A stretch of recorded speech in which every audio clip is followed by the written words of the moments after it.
मंगो दुआ के शाला इंजदा नसीब होवे। मंगो दुआ के शाला इंजदा नसीब होवे। जद आवे मौत मैनू। बिस्मिल्लाहिर्रहमानिर्रहीम। अस्सलाम वालेकुम दोस्तों और बुजुर्गो नाज़रीन, तुहाडे सामने अगली वीडियो दे हाज़र हां। आ देख रहे हो तुसीं तुहाडे सामने जिहड़ा है गुल सुर्ख ईरानी। और ईरानी जिहड़े ने इन्हां दी इह खूबी हैगी है कि इत्थों तक बेहतरीन इहदी खुशबू आती भी, पर इहदे विच दूसरे भी शामिल ने, लेकिन जिहड़े ईरानी ने वह भी तुहाडे सामने ने। लेकिन ईरानी जिहड़े ने इन्हां दी खुशबू उन्हां दी बनस्बत ज़्यादा होंदी है। और अर्क कड्ढण वास्ते ज़्यादातर जो ना वो सुक्के ज़्यादा बेहतर रहिंदे ने। अगर गिले होणगे तो वह बहुत कर उबाला आके तो अर्क खराब हो जाता है। लिहाजा सुक्कियां नूं इस वजह तो जो ना पहले एक दिन पूरा जो ना उन्होंने भगो के रख दीदा, लिहाजा कि उनका खुशबू जी और असर जो ना वो अच्छे तरीके जो निकलेगा। तो ये अर्क के बहुत ही ज़्यादा फायदे ने जिहड़े कि तुहानूं वो मैं वीडियो दे एंड ते जिस तरह कि अर्क नूं हासिल कर लवांगे तो तुहानूं मैं वो भी दिखावांगा। लिहाजा हुण असीं इहदा सिलसिला शुरू करने आ कि ये अर्क किहड़े तरीके नाल करना है तो किस तरह करना है वो सारा तुहानूं दिखाने आ। ते फिलहाल तो जिहड़ा असीं इहनूं ड्रम दे विच पाने आ।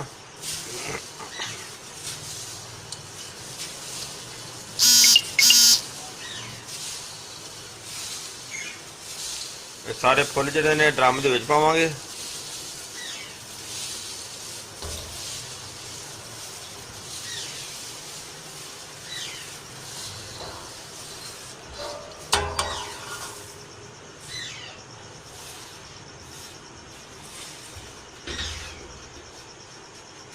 ਅਸੀਂ ਫੁੱਲ ਦੇ शामिल करके तो हम ਅਸੀਂ ਇਹਦੇ पानी ਜਿਹੜਾ ना वो डालने आ।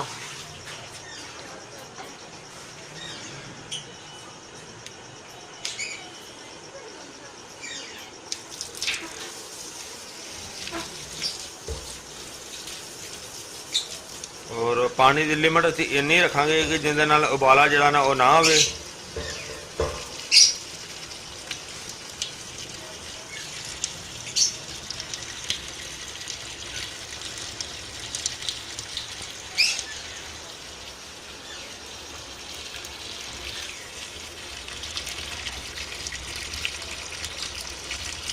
पानी चल रहा और पानी फिलहाल क्लीयर कर रहे हैं।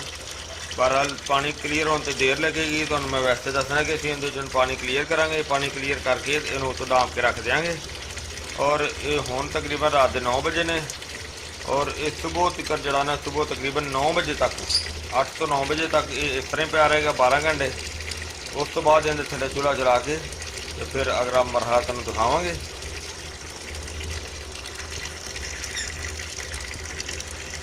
पानी देखो ना अजे भी क्लीयर नहीं होया, अजे तो बहुत थोड़ा है हो रहा है। तकरीबन 10 तो 15 लीटर जो इन्हें पानी शामिल करांगे।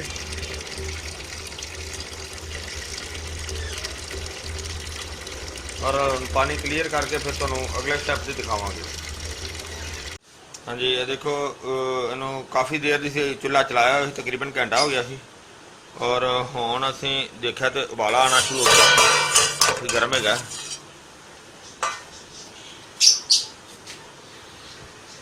देखो उबाला आना शुरू हो गया, बल्कि उबाला बहुत ज़बरदस्त आ रहा है। और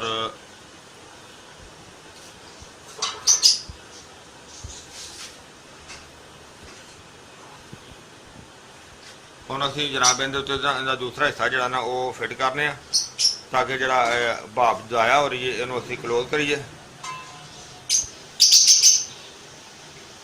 हाँ जी, देखो असीं उपर वाला हिस्सा जिहड़ा ना वो इहदे फिट कर दिता। और ये फिट करन तो पहले जिहड़ा ना अगर देखो अच्छी तरह आटा जिहड़ा ना लगा दिता।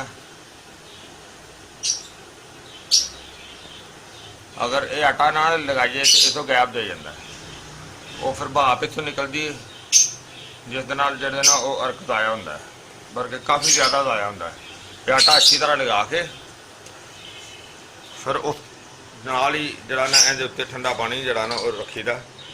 ਅਗਰ ਇਹ ਠੰਡਾ ਪਾਣੀ ਨਾ ਪਾਈਏ ਤਾਂ ਫਿਰ ਇਹ ਚੱਦਰ ਦੀ ਵਜ੍ਹਾ ਤੋਂ ਜਿਹੜਾ ਨਾ ਅਰਕ ਉਹ ਸੜਦਾ ਹੈ, ਬਲਕਿ ਫਿਰ ਅਰਕ ਨਹੀਂ ਨਿਕਲੇਗਾ, ਕਿਉਂਕਿ ਜਿਹੜਾ ਭਾਪ ਬਣੇਗੀ ਉਹ ਭਾਪ ਇਹ ਜਿਲਦ ਇਹਦੀ ਚੱਦਰ ਦੇ ਨਾਲ ਜਿਹੜੀ ਜਿਸ ਦੀ ਚੱਦਰ ਲੱਗੀ ਉੱਤੇ ਉਹਦੇ ਨਾਲ ਸੜ ਜਾਏਗੀ। ਠੰਡਾ ਪਾਣੀ ਇਸ ਵਜ੍ਹਾ ਤੋਂ ਉੱਤੇ ਰੱਖੀਦਾ ਤਾਂ ਕਿ ਜਿਹੜਾ ਨਾ ਉਹ ਭਾਪ ਜਿਹੜਾ ਅਰਕ ਜਿਹੜਾ ਨਾ ਉਹ ਬਿਹਤਰ ਤੋਂ ਬਿਹਤਰ ਤਰੀਕੇ ਦੇ ਨਾਲ ਨਾ ਉਹ ਉਧਰ ਨਿਕਲ ਸਕੇ। ਜਿਸ ਤਰ੍ਹਾਂ ਕਿ ਦੇਖੋ ਇਹ ਤੁਹਾਨੂੰ ਦਿਖਾਣਾ ਕਿ ਇਸ ਸਾਈਡ ਤੇ ਆ ਪਾਈਪ ਲੱਗਿਆ ਹੈ, ਜਿੱਥੋਂ ਭਾਪ ਸਾਰੀ ਇਕੱਠੀ ਹੋ ਕੇ ਤੇ ਉਹ ਇੱਧਰ ਆਉਂਦੀ ਹੈ, ਤੇ ਜਿਸ ਦੇ ਨਾਲ ਇਹ ਦੇਖੋ ਇਹ ਕਤਰਾ ਕਤਰਾ ਜਿਹੜਾ ਨਾ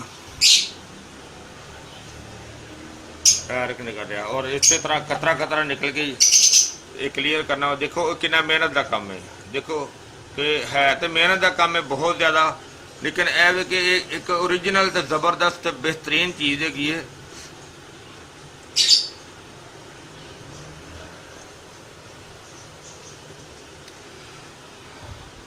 ਇਹ ਪੈਪ ਔਰ ਇਸੇ ਤਰ੍ਹਾਂ ਹੀ ਇਹ ਪਾਣੀ ਫਿਰ ਥੋੜੀ ਦੇਰ ਬਾਅਦ ਹੀ ਪਾਣੀ ਗਰਮ ਹੋ ਜਾਂਦਾ। ਇਹ ਪਾਣੀ ਨੂੰ ਫਿਰ ਇਸੇ ਤਰ੍ਹਾਂ ਜਿਹੜਾ ਨਾ ਉਹ ਇੱਧਰ ਅਸੀਂ ਅਲੱਗਾ ਕਰਨੇ ਆ। ਪਾਣੀ ਜਿਹੜਾ ਇੱਥੋਂ ਗਰਮ ਪਾਣੀ ਜਿਹੜਾ ਦਾ ਪਾਈਪ ਅਲੱਗਾ ਲੱਗਿਆ, ਇਹਦੇ ਵਿੱਚ ਸੁਰਾਖ ਹੈਗਾ। ਆ ਦੇਖੋ ਇਹ ਸੁਰਾਖ ਹੈ, ਸੁਰਾਖ ਦੀ ਵਜ੍ਹਾ ਨਾਲ ਪਾਣੀ ਸਾਰਾ ਉਹ ਇੱਧਰ ਆ ਜਾਂਦਾ। ਇੱਥੋਂ ਫਿਰ ਗਰਮ ਪਾਣੀ ਜਿਹੜਾ ਨਾ ਉਹ ਅਲੱਗਾ ਕਰੀਦਾ।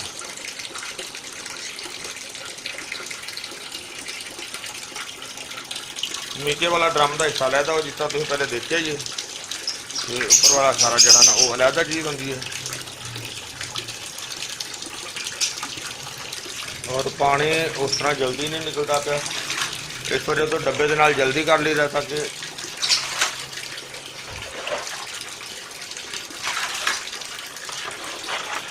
जितना जल्दी निकल जाएगा।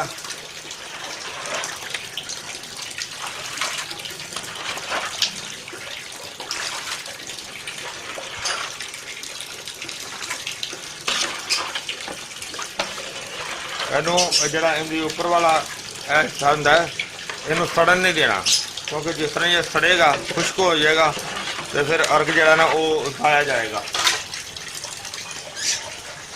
ਔਰ ਇਸੇ ਤਰ੍ਹਾਂ ਹੀ ਹੁਣ ਅਸੀਂ ਇਹ ਪਾਣੀ ਜਿਹੜਾ ਨਾ ਇਹਦੇ ਵਿੱਚ ਪਾਣੀ ਹੋਰ ਪਾਉਣੇ ਆ ਤੇ ਨਾਲ ਹੀ ਇਹ ਠੰਡਾ ਹੋ ਗਿਆ। ਜਿਸ ਤਰ੍ਹਾਂ ਹੀ ਠੰਡਾ ਹੋ ਜਾਏਗਾ ਤੇ ਫਿਰ ਇੱਧਰੋਂ ਅਸੀਂ ਇਹਨੂੰ ਬੰਦ ਕਰ ਦਿੰਦੇ ਆ। ਬਿਹਤਰ ਹੋ ਗਿਆ, ਪਹਿਲੇ ਨਾਲ ਫਰਕ ਪੈ ਗਿਆ। टप वाला पानी जो अलहदा पतीले वाला अगर ठंडा हो जाए तो यह भी असी उत्ते इस्तेमाल कर सकते हैं।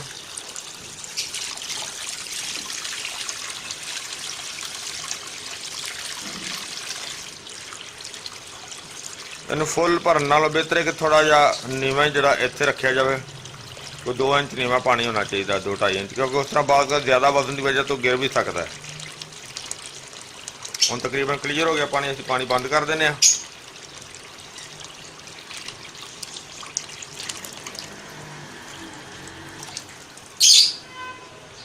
और देखो जिस तरह पानी ठंडा करांगे उस तरह अरक जो है ना वो बेहतर हो जाता है। उनकी थोड़ी जी रफ्तार बेहतर हो जाती है। ये अरके गुलाब है, इनकी खुशबू माशाल्लाह इत्थों तक जी ना आ रही है।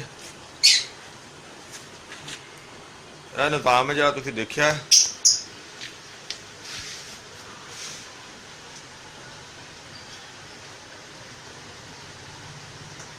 ਹੁਣ ਤੁਹਾਨੂੰ ਇਹਦੇ ਐਂਡ ਤੇ ਜਿਹੜਾ ਨਾ ਉਹ ਦਿਖਾਵਾਂਗੇ। ਹੁਣ ਇਹ ਕਿਉਂਕਿ ਸਾਰਾ ਕੰਮ ਇਸੇ ਰੂਟੀਨ ਨਾਲ ਹੀ ਸਾਰਾ ਦਿਨ ਚੱਲਣਾ ਹੈ, ਜਿਹੜਾ ਕਤਰਾ ਕਤਰਾ ਅਰਕ ਨਿਕਲਣਾ ਹੈ। ਔਰ ਜਦੋਂ ਸਾਰਾ ਅਰਕ ਅਸੀਂ ਕੱਢ ਲਵਾਂਗੇ ਉਹ ਫਿਰ ਤੁਹਾਨੂੰ ਦਿਖਾਵਾਂਗੇ ਕਿ ਇਹਦੇ ਕੀ ਕੀ ਫਾਇਦੇ ਨੇ ਔਰ ਇਹ ਕਿੱਥੇ ਕਿੱਥੇ ਇਸਤੇਮਾਲ ਹੁੰਦਾ ਹੈ। ਜੀ ਜੀ ਮਾਸ਼ਾਅੱਲਾ, ਅਸੀਂ ਦੇਖੋ ਸਾਡਾ ਗੁਲਾਬ ਦਾ ਅਰਕ ਜਿਹੜਾ ਨਾ ਉਹ ਤਿਆਰ ਹੋ ਗਿਆ ਮਾਸ਼ਾਅੱਲਾ। तो ये बहुत ही ज़बरदस्त है। गुलाब का अरक जरा ना वो तो एक आम मशहूर है और ये बहुत ही ज़बरदस्त है, बड़ा आला है। इस तरह की एक आला चीज़ वही है कि जी अपने हथां नाल बनाई जाती है। और ये जनाब ਅੱਖਾਂ ਵਾਸਤੇ ਬਿਹਤਰੀਨ ਚੀਜ਼ ਇਹਨੂੰ ਜਿਹੜਾ ਨਾ ਸਾਬਤ ਕੀਤਾ ਜਾਂਦਾ ਹੈ ਕਿ ਜਿਹੜਾ ਹੁੰਦਾ ਹੈ 2 ਆਤਸ਼ਾ ਜਾਂ 6 ਆਤਸ਼ਾਰਕ, ਉਹ ਅੱਖਾਂ ਵਾਸਤੇ ਜ਼ਿਆਦਾ ਇਸਤੇਮਾਲ ਕੀਤਾ ਜਾਂਦਾ ਹੈ ਕਿ ਅੱਖਾਂ ਖਰਾਬ ਹੋਣ, ਅੱਖਾਂ 'ਚ ਜਾਲਾ ਹੋਵੇ, ਅੱਖਾਂ 'ਚ ਧੁੰਦ ਹੋਵੇ, ਯਾਨੀ ਅੱਖੀਆਂ ਨੂੰ ਸਾਫ਼ ਕਰਨ ਵਾਸਤੇ ਇਸਤੇਮਾਲ ਕੀਤਾ ਜਾਂਦਾ ਹੈ ਇਹ ਗੁਲਾਬ ਦਾ ਅਰਕ। ਉਸ ਤੋਂ ਬਾਅਦ ਇਹ ਅਰਕ ਦੇ ਗੁਲਾਬ ਜਿਹੜਾ ਗੁਲਾਬੀ ਅਰਕ ਹੈ, ਇਹਨੂੰ ਗਲੇਸਰੀਨ ਦੇ ਵਿੱਚ ਸ਼ਾਮਲ ਕਰਕੇ ਤੇ ਇਹਨੂੰ ਚਿਹਰੇ ਦੇ ਉੱਤੇ ਵੀ ਲਗਾਇਆ ਜਾਂਦਾ ਹੈ। ਚਿਹਰੇ ਨੂੰ ਮੁਲਾਇਮ ਬਣਾਉਣ ਵਾਸਤੇ, ਨਰਮ ਬਣਾਉਣ ਵਾਸਤੇ ਹੱਥਾਂ ਤੇ ਵੀ ਲਗਾਇਆ ਜਾ ਸਕਦਾ ਹੈ। ਔਰ ਇਹਦੇ ਤੋਂ ਇਲਾਵਾ ਗੁਲਾਬ ਦਾ ਅਰਕ ਬਹੁਤ ਜ਼ਿਆਦਾ ਜਗ੍ਹਾ ਤੇ ਇਸਤੇਮਾਲ ਕੀਤਾ ਜਾਂਦਾ ਔਰ ਇਸੇ ਤਰ੍ਹਾਂ ਹੀ ਜਿਸ ਤਰ੍ਹਾਂ ਕਾਫੀ ਬੀਬੀਆਂ ਇਹਨੂੰ ਮੁਲਤਾਨੀ ਮਿੱਟੀ ਦੇ ਵਿੱਚ ਬਣਾ ਕੇ ਤੇ ਉਹ ਇਹਦਾ ਮਾਸਕ ਬਣਾ ਕੇ ਤੇ ਚਿਹਰੇ ਤੇ ਇਸਤੇਮਾਲ ਕਰਦੀਆਂ ਨੇ, ਯਾਨੀ ਕਿ ਚਿਹਰੇ ਦੀ ਰੰਗਤ ਵਾਸਤੇ, ਚਿਹਰੇ ਨੂੰ ਸਾਫ਼ ਕਰਨ ਵਾਸਤੇ। ਇਸੇ ਤਰ੍ਹਾਂ ਹੀ ਗੁਲਾਬ ਦੇ ਅਰਕ ਨੂੰ ਵਰਮ ਵਾਸਤੇ, ਸੋਜਨ ਵਾਸਤੇ ਵੀ ਇਸਤੇਮਾਲ ਕੀਤਾ ਜਾਂਦਾ ਹੈ। ਖਾਸ ਕਰਕੇ ਜਦੋਂ ਬੱਚਾ ਪੈਦਾ ਹੁੰਦਾ ਹੈ ਉਸ ਨੂੰ ਵੀ ਦਿੱਤਾ ਜਾਂਦਾ ਹੈ, ਇਸ ਵਜ੍ਹਾ ਤੋਂ ਕਿ ਉਸ ਦਾ ਪੇਟ ਸਾਫ਼ ਹੋ ਜਾਵੇ, ਕਿਉਂਕਿ ਇਹ ਗੁਲਾਬ ਦਾ ਅਰਕ ਜਿਹੜਾ ਨਾ ਉਹ ਜ਼ਿਆਦਾ ਇਸਤੇਮਾਲ ਕਰਨ ਦਾ ਨਾਲ ਪੇਟ ਨੂੰ ਵੀ ਸਾਫ਼ ਕਰਦਾ ਹੈ ਤੇ ਇਹ ਬਹੁਤ ਵਧੀਆ ਚੀਜ਼ ਹੈ, ਅੱਛੀ ਚੀਜ਼ ਹੈ। ਔਰ ਗੁਲਾਬ ਦੇ ਅਰਕ ਨੂੰ ਮਜ਼ੀਦ ਅਗਰ ਇਸਤੇਮਾਲ ਕਰਨਾ ਹੋਵੇ ਤੇ ਇਸ ਦਾ ਇਸਤੇਮਾਲ ਇਸ ਤਰੀਕੇ ਨਾਲ ਵੀ ਕੀਤਾ ਜਾ ਸਕਦਾ ਹੈ ਕਿ ਇਹਨੂੰ ਅਰਕਾਂ ਦੇ ਮਰਕਬ ਦੇ ਵਿੱਚ ਸ਼ਾਮਲ ਕੀਤਾ ਜਾ ਸਕਦਾ ਹੈ। ਜਿਸ ਤਰ੍ਹਾਂ ਕਿ ਸਾਡੀ ਇੱਕ ਮਾਜੂਨ ਹੈਗੀ ਹੈ, ਉਹ ਸ਼ਾਇਦ ਤੁਸੀਂ ਪਹਿਲੇ ਦੇਖੀ ਹੋਵੇਗੀ, ਮਾਜੂਨ ਜਵਾਨੀ ਸਦਾਬਹਾਰ। ਉਹਦੇ ਵਿੱਚ ਇੱਕ ਅਸੀਂ ਅਰਕਾਂ ਦਾ ਮਰਕਬ ਬਣਾਇਆ ਹੈ, ਬਹੁਤ ਆਲਾ ਹੈ, ਬਹੁਤ ਜ਼ਬਰਦਸਤ ਅੱਛਾ ਰਿਜ਼ਲਟ ਹੁੰਦਾ। ਔਰ ਇਹ ਵਾਲਾ ਅਰਕ ਜਿਹੜਾ ਹੈ, ਇੱਕ ਜਿਸ ਤਰ੍ਹਾਂ ਤੁਸੀਂ ਦੇਖਿਆ ਕਿ ਪੀਣ ਦੇ ਵਿੱਚ ਵੀ ਬਹੁਤ ਜ਼ਿਆਦਾ ਇਸਤੇਮਾਲ ਹੁੰਦਾ ਹੈ ਔਰ ਚਿਹਰੇ ਦੀ ਇਸਤੇਮਾਲ ਦੇ ਵਿੱਚ ਵੀ ਇਹਨੂੰ ਬਹੁਤ ਜ਼ਿਆਦਾ ਕੀਤਾ ਜਾਂਦਾ ਹੈ। ਇਹਦੇ 'ਚ ਬਹੁਤ ਜ਼ਬਰਦਸਤ, ਬਹੁਤ ਅੱਛੀਆਂ ਕੁਆਲਿਟੀਆਂ ਨੇ। ਇਹਨਾਂ ਤੋਂ ਇਲਾਵਾ ਵੀ ਬੜਿਆਂ ਨੁਸਖਿਆਂ ਦੇ ਵਿੱਚ ਸ਼ਾਮਲ ਕੀਤਾ ਜਾਂਦਾ ਹੈ। ਬਾਜ਼ ਔਕਾਤ ਇਹ ਜਿਹੜਾ ਅਰਕ ਹੈ, ਇਹ ਅਰਕ ਦੇ ਨਾਲ ਸ਼ਰਬਤ ਵੀ ਤਿਆਰ ਕੀਤੇ ਜਾਂਦੇ ਨੇ, ਮਸ਼ਰੂਬਾਤ, ਤੇ ਉਹ ਵੀ ਬਹੁਤ ਅੱਛੀ ਚੀਜ਼ ਹੁੰਦੀ ਹੈ। ਔਰ ਇਸ ਤੋਂ ਇਲਾਵਾ ਐਂਡ ਤੇ ਮੈਂ ਤੁਹਾਨੂੰ ਦੱਸਦਾ ਜਾਵਾਂ ਕਿ ਗੁਲਾਬ ਦੇ ਅਰਕ ਦੇ ਨਾਲ ਮਾਸ਼ਾਅੱਲਾ ਔਲੀਆ ਕਰਾਮ ਦੇ ਮਜ਼ਾਰਾਂ ਨੂੰ ਗੁਸਲ ਵੀ ਦਿੱਤਾ ਜਾਂਦਾ ਹੈ। ਔਰ ਇਸ ਤੋਂ ਇਲਾਵਾ ਅਰਕੇ ਗੁਲਾਬ ਨੂੰ ਕਬਰਸਤਾਨ ਦੇ ਵਿੱਚ ਜਾ ਕੇ ਕਬਰਾਂ ਤੇ ਛਿੜਕਿਆ ਜਾਂਦਾ ਹੈ, ਇਸ ਦੀ ਖੁਸ਼ਬੂ ਵਾਸਤੇ ਵੀ, ਯਾਨੀ ਕਿ ਇਹਦੀ ਖੁਸ਼ਬੂ ਦੀ ਵਜ੍ਹਾ ਤੋਂ ਵੀ। ਦੇਖੋ ਅੱਲਾਹ ਤਾਲਾ ਨੇ ਵੈਸੇ ਵੀ ਗੁਲਾਬ ਦੇ ਫੁੱਲ ਜਿਹੜੇ ਨੇ ਉਹਨਾਂ ਨੂੰ ਬਹੁਤ ਜ਼ਿਆਦਾ ਜਗ੍ਹਾ ਤੇ ਇਸਤੇਮਾਲ ਕੀਤਾ ਜਾਂਦਾ ਹੈ। ਅੱਲਾਹ ਤਾਲਾ ਨੇ ਇਸ ਦੇ ਵਿੱਚ ਬਹੁਤ ਜ਼ਿਆਦਾ ਖੂਬੀਆਂ, ਖਸੀਅਤਾਂ ਬਹੁਤ ਜ਼ਿਆਦਾ ਪੈਦਾ ਕੀਤੀਆਂ ਨੇ। मैं उम्मीद करना है कि मेरे दोस्तों भरावां नूं वीडियो अच्छी लगी होगी। इनू लाइक करियो, शेयर करियो, सबसक्राइब करना बिल्कुल नहीं भूलना। इंशाअल्लाह अगली वीडियो नाल फिर मिलांगे। इजाज़त, अल्लाह हाफिज़, अस्सलामु अलैकुम व रहमतुल्लाहि व बरकातुहू।